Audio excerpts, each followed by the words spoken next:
രാജ്യത്തിന്റെ പുരോഗതിക്ക് വേണ്ടിയുള്ള പ്രവർത്തനങ്ങളിൽ വിദ്യാർത്ഥികളും മുതിർന്നവരും കൂട്ടായി പ്രവർത്തിക്കണമെന്ന് കേന്ദ്ര സഹമന്ത്രി ജോർജ് കുര്യൻ. പ്രധാനമന്ത്രി ജൻവികാസ് കാര്യക്രം പദ്ധതിയിലൂടെ കേന്ദ്ര ന്യൂനപക്ഷ മന്ത്രാലയം നിലമ്പൂർ അമൽ ജ്യോതി കോളേജിന് അനുവദിച്ച നൈപുണ്യ വികസന കേന്ദ്രത്തിന്റെയും വനിതാ ഹോസ്റ്റൽ കെട്ടിടത്തിന്റെയും ഉദ്ഘാടനം നിർവഹിച്ച് സംസാരിക്കുകയായിരുന്നു അദ്ദേഹം. നൂതന സാങ്കേതിക വിദ്യകൾ ഉപയോഗിച്ചുള്ള പ്രവർത്തനങ്ങൾക്കും സ്ത്രീ ശാക്തീകരണ പദ്ധതികൾക്കും സർക്കാർ തുടക്കം കുറിച്ചിട്ടുണ്ട്. എല്ലാ രീതിയിലുള്ള വികസനത്തിനും വേണ്ടി PMJVK ഫണ്ട് വിനിയോഗിക്കണം. രാജ്യം വികസനത്തിന്റെ പാതയിലാണ്. 2047 ഇന്ത്യ വികസിത രാജ്യമാകണമെന്ന പ്രധാനമന്ത്രി നരേന്ദ്രമോദിയുടെ വീക്ഷണം യുവാക്കൾക്ക് വേണ്ടിയുള്ളതാണ്. അദ്ദേഹം പറഞ്ഞു. കുറഞ്ഞ വികസനമുള്ള മേഖലകളിൽ ഗുണമേന്മയുള്ള അടിസ്ഥാന സൌകര്യങ്ങൾ സൃഷ്ടിച്ച വിദ്യാഭ്യാസവും നൈപുണ്യ വികസനവും പ്രോത്സാഹിപ്പിക്കുകയും ന്യൂനപക്ഷ കേന്ദ്രീകൃത മേഖലകളിൽ സമഗ്ര വികസനം ഉറപ്പാക്കുകയുമാണ് PMJVK പദ്ധതി ലക്ഷ്യമിടുന്നത്. 60% കേന്ദ്ര ഫണ്ടും 40% സംസ്ഥാന സർക്കാർ ഫണ്ടും ഉപയോഗിച്ചാണ് പദ്ധതിയുടെ കീഴിൽ പ്രവർത്തനങ്ങൾ ചെയ്യുന്നത്.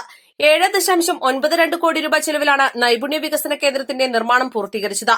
Seminar hall, electronics lab, survey and GPS lab, IT lab, counselling room, store റൂമുകൾ, വനിതകൾക്കായി വിശ്രമമുറി, ഭിന്നശേഷി സൌഹൃദ ശൌചാലയം, ജനറേറ്റർ റൂം, പൊതുവായ ശൌചാലയങ്ങൾ, യൂറിനലുകൾ, വാഷ് ഏരിയകൾ, പ്രൊജക്ട് ഇന്നൊവേറ്റീവ് സെന്ററുകൾ, ലോജിസ്റ്റിക്സ് ലാബ്, ഇലക്ട്രിക്കൽ ലാബ്, പരിശീലന കേന്ദ്രങ്ങൾ, അധ്യാപകരുടെയും മേധാവികളുടെയും മുറികൾ, yoga centre, plumbing lab, language lab തുടങ്ങിയ സൌകര്യങ്ങളാണ് സ്കിൽ സെന്ററിലുള്ളത്.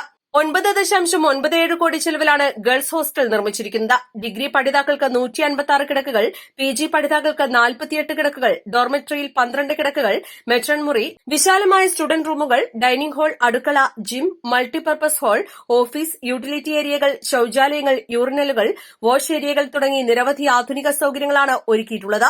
PK ബഷീർ MLA അധ്യക്ഷനായ പരിപാടിയിൽ PV അബ്ദുൽ വഹാബ് MP, ജില്ലാ collector VR Vinod, block panchayat president P Pushpavalli, college principal doctor KP Muhammad Basheer, block development officer Santhosh, ന്യൂനപക്ഷക്ഷേമ വകുപ്പ് ഡയറക്ടർ സബിൻ സമീദ്, ജില്ലാ panchayat standing committee chairman NA Kareem, ജില്ലാ panchayat member Sherona Roy, block panchayat vice president Fathima Ismail, P Devarajan, K Viswanathan, Sahil Akambadam, Joseph എന്നിവർ പങ്കെടുത്തു.